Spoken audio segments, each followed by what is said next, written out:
اعوذ باللہ من الشیطان الرجیم، بسم اللہ الرحمن الرحیم۔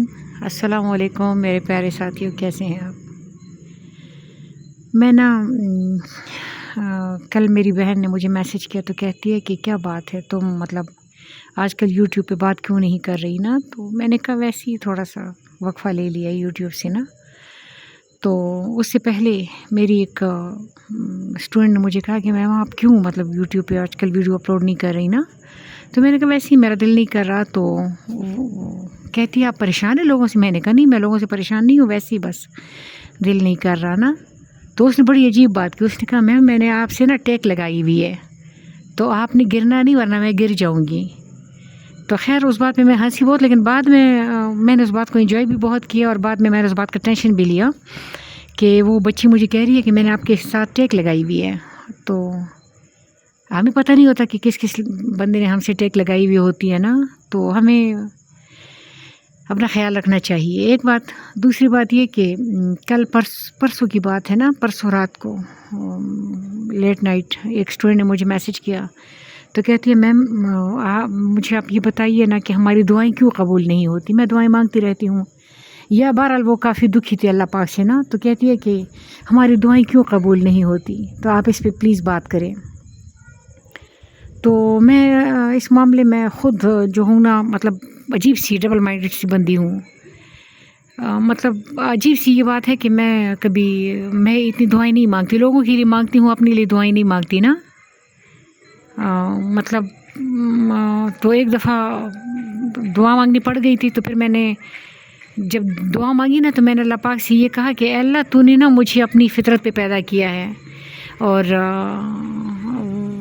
تم نے یہ فرمایا ہے کہ میں اپنی روح میں سے روح پھونکنے لگا ہوں، تو مجھ میں اپنی روح پھونکی ہے، تو اب مجھے منگتا بنایا ہوا تو نہیں ہے، اندر سے میں فطرتاً تو ہم منگتے نہیں ہیں نا، تو پھر مجھے بغیر مانگے دینا، جو بھی میں چاہتی ہوں مجھے بن مانگے دینا۔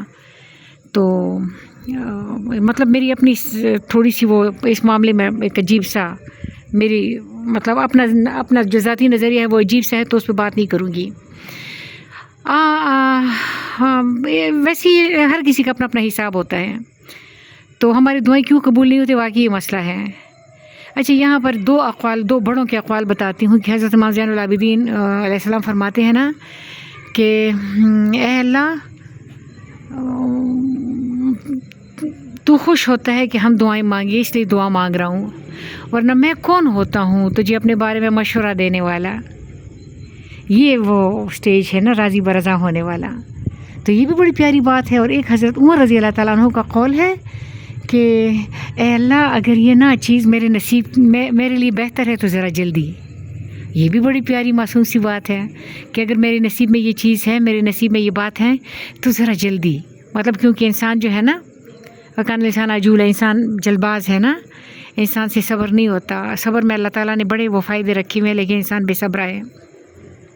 یہ بھی بڑی مزیدار بات ہے کہ بے صبرہ ہے اور کہتے صبر کرو، ناشکر ہے اور کہتے شکر کرو، بڑ بول اور کہتے بڑ بولا پن نہ کرو، جلد باز ہے اور کہتے جلد بازی نہ کرو۔ یعنی میری لڑائی میرے ساتھ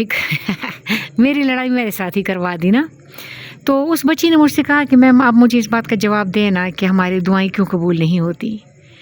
تو پہلی بات تو یہ ہے نا کہ دعا کی قبولیت کے لیے قرآن مجید میں جو بات ہے نا وہ یہ کہ میں بے قرار دل کی صدا سنتا ہوں نا۔ جب دل مضطرب ہو تو اللہ تعالیٰ دعا سنتا ہے، اور مضطرب دل میں کیا ہوتا ہے پتہ ہے؟ اچھا سنو نا، مثال کے طور پہ دیکھو، میں جب بچوں سے بات کرتی ہوں نا تو اگر وہ ہل جل رہی ہوں اور وہ سٹل نہ ہو تو میں کہتی ہوں تم میری بات نہیں سن رہے، تم سٹل ہو جاؤ تو مجھے پتہ چلے گا کہ تم میری بات سن رہے ہو، تم ہمتاً گوش ہو جاؤ، ہمتاً چشم انتظار ہو جاؤ۔ تو جو بھی بات ہوتی ہے وہ ہمتاً ہے، ایسا نہیں ہے کہ میں ٹکڑوں میں بٹی رہوں گی اور بات بنے گی، نہ نہ نہ نہ نہ، مجھے فوکس ہونا ہوگا تب کہیں جا کے بات بنتی ہے۔ تو جب ہم مضطرب دل کے ساتھ ہو نا تو ہم ہمتاً دعا بن جاتے ہیں۔ مثال کے طور پہ ایک ڈوبتا ہوا بندہ نا، اگر وہ ڈوب رہا ہو نا تو اس نے پانی میں سانس لیا نا تو وہ اب اتنا پینک ہو گیا، وہ دعا تو نہیں مانگ رہا نا، لیکن وہ ہمتاً دعا بن جاتا ہے، اس کا ایک ایک مسام جو ہے وہ دعا مانگتا بن جاتا ہے نا، کیونکہ وہ مضطرب ہو گیا، اس نے پانی میں سانس لیا اور پانی میں سانس لینے سے اس کے لنگز میں پانی چلا گیا اور وہ پینک ہو گیا اور وہ اپنی خراب سانس لینے لگا ہے، اور اللہ تعالیٰ پھر اس میں دو کام کرتا ہے، یا تو اسے اپنے پاس بلا کے سکون دے دیتا ہے یا اس کو بچا لیتا ہے، تو وہ مضطرب ہو جاتا ہے۔ جب ہم مضطرب ہوتے ہیں نا، یہ یاد رکھنا، کہتے ہیں بچہ بیمار ہونا تو ماں کو دعا مانگنے کا طریقہ آ ہی جاتا ہے، بچہ بیمار ہو تو ماں کو دعا مانگنے کا طریقہ آ جاتا ہے، تو جب دل مضطرب ہو تو اس کو مانگنے کا طریقہ آ جاتا ہے، اور مضطرب دل کی پکار اللہ پاک سن لیتا ہے۔ اچھا، اس کے لیے جو بنیادی تقاضے ہیں، یہ بڑی اہم بات ہے، بنیادی تقاضا بہت اہم بات ہے۔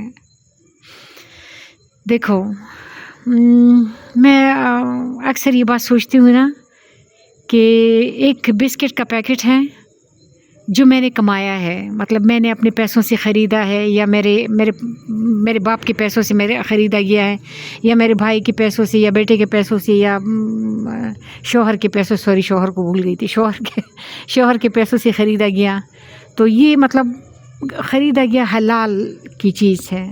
یہ جو بسکٹ کا پیکٹ ہے یہ مکمل طور پہ حلال ہے، اور میں نے حلال پیسے سے اس کو خریدا اور اس کو کھا لیا۔ اور ایک بسکٹ کا پیکٹ ہے جو میں نے چرا لیا۔ اب عجیب سی بات یہ ہے کہ چرائے ہوئے، اور یہ جو نا ایک یہ بات ہے نا کہ ہمیں غذاؤں سے نور ملتا ہے نا، روشنی ملتی ہے نا۔ مثال کے طور پہ اگر میں 8 گلاس پانی پیوں تو مطلب دیکھو نا، آپ سمجھ رہے ہیں نا جو میں بات کرنا چاہتی ہوں، تو اس میں سے بہت سارا کچھ جو ہے نا وہ ہم نور کو یوز کر رہے ہوتے ہیں، یہ نور بن جاتا ہے ہمارے اندر نا۔ تو یہ انشاءاللہ تعالی اس ٹاپک پہ میں آپ کو کوئی لیکچر جو ہے وہ ریکمینڈ کروں گی، وہ ذرا سن لینا کہ نور کیسے اور روشنیاں ہم کیسے کھا رہے ہوتے ہیں نا، یہ ایک اہم ٹاپک ہے۔ میں یہاں پر وہ بسکٹوں کی بات کر رہی ہوں کہ ایک بسکٹ کا پیکٹ جب میں کھا رہی ہوں تو وہ میرے اندر، اگر وہ حلال کا ہے تو وہ نور بنا رہا ہے، اور اگر وہ حرام کا ہے تو وہ نار بنا رہا ہے۔ جیسے اقبال فرماتے ہیں کہ عمل سے زندگی بنتی ہے جنت بھی جہنم بھی، یہ خاکی اپنی فطرت میں نہ نوری ہے نہ ناری ہے۔ تو ہر وہ چیز، دیکھو ایک بچہ کلاس میں بیٹھا ہوا ہے، مطلب ایک بچہ جو بہت سکون سے ادب سے بات سن رہا ہے ٹیچر کی، اور ایک بچہ بدتمیزیاں کر رہا ہے، تو جو بدتمیزیاں کر رہا ہے اس کا ایکشن نار بنا رہا ہے اس کے اندر، جو غور سے ادب سے شوق سے سن رہا ہے اس کا ایکشن اس کے اندر نور بنا رہا ہے۔ اب یہ نار اور نور کا کھیل ہو سکتا ہے اس کے دل کے اندر ہو، یا ایک بندہ ہے اس کو شدید ترین غصہ آ گیا تو اس نے اللہ کے لیے درگزر کیا تو اس کے غصے نے اس کو نور سے متعارف کروا دیا۔ ایک بندہ ہے وہ اپنے غصے کا اظہار کر رہا ہے اگلے کا منہ توڑ کے، اس کا ایکشن، اس کا غصہ اسے نار سے متعارف کروا رہا ہے۔ بھلے طرف میرے قدم اٹھ رہے ہیں تو میرے قدموں کے نیچے نور ہے، اور برے طرف میرے قدم اٹھ رہے ہیں تو میرے قدموں کے نیچے نار ہے۔ میرے ہاتھ خراب کام میں استعمال ہو رہے ہیں تو نار ہے، اور اچھے کام میں استعمال ہو رہے تو نور ہے۔ یعنی صرف پیٹ کی بات نہیں ہے کہ ہم کھا پی رہے ہیں تو وہ نور اور نار بن رہے، ہمارا ہر ایکشن ہمیں نور یا نار دونوں میں سے کسی سمت ملا رہا ہے۔ اور یہ یاد رکھنا کہ اللہ تعالیٰ کے راستے پہ اللہ سپورٹ کرتا ہے اور شیطان کے راستے پہ شیطان سپورٹ کر رہا ہے، لیکن ایک وقت آئے گا کہ شیطان کہے گا جاوے میں تو اللہ سے ڈرتا ہوں، تو وہ ہمیں چھوڑ دے گا، وہ ہمارا ساتھ نبھانے والا نہیں ہے۔ ساتھ نبھانے والی ذات اللہ کریم کی ہے۔ تو جب ہم دعا تو ہم مانگ رہے ہیں، لیکن یہ دیکھیں کہ ہمارے اندر جو معاملہ چل رہا ہے، یا جو خواہش چل رہی ہے، یا جو چیز چل رہی ہے، جو بات چل رہی ہے، جو وش چل رہی ہے، یا جو کھانا ہم کھا رہے ہیں، وہ کھانا ہمارے اندر نور بنا ہوا ہے یا نار بنا ہوا ہے۔ ہم نور اور نار میں کسی کی کال آ گئی تو میری بات جو ہے وہ ڈسٹرب ہو گئی، لیکن بہرحال میں ایک بات بتا رہی ہوں نا کہ کہانی جو ہے نا مطلب اتنی آسان ہے نہیں۔ ہم سمجھتے ہیں نا کہ ہم نے تو صدق دل سے دعا مانگی تھی تو دعا پوری کیوں نہیں ہوئی۔ تو دعا کے لیے جو ایک پہلی بات تھی وہ یہ کہ مسترد دل کی پکار، اور دوسری بات یہ کہ آپ کے اندر سسٹم میں نور کی حکمرانی ہے یا نار کی حکمرانی ہے، اس کو بھی ذرا دیکھنا ہے۔ میں ذرا یہ کال ریسیو کر لوں۔ اللہ تعالیٰ خوش رکھے میرے بیٹے، اللہ تعالیٰ تمہاری ساری دعائیں قبول کرے، اور اللہ تعالیٰ ہم سب کی دعائیں قبول کرے اور ہمیں اپنے راستے پہ ثابت قدم رکھے۔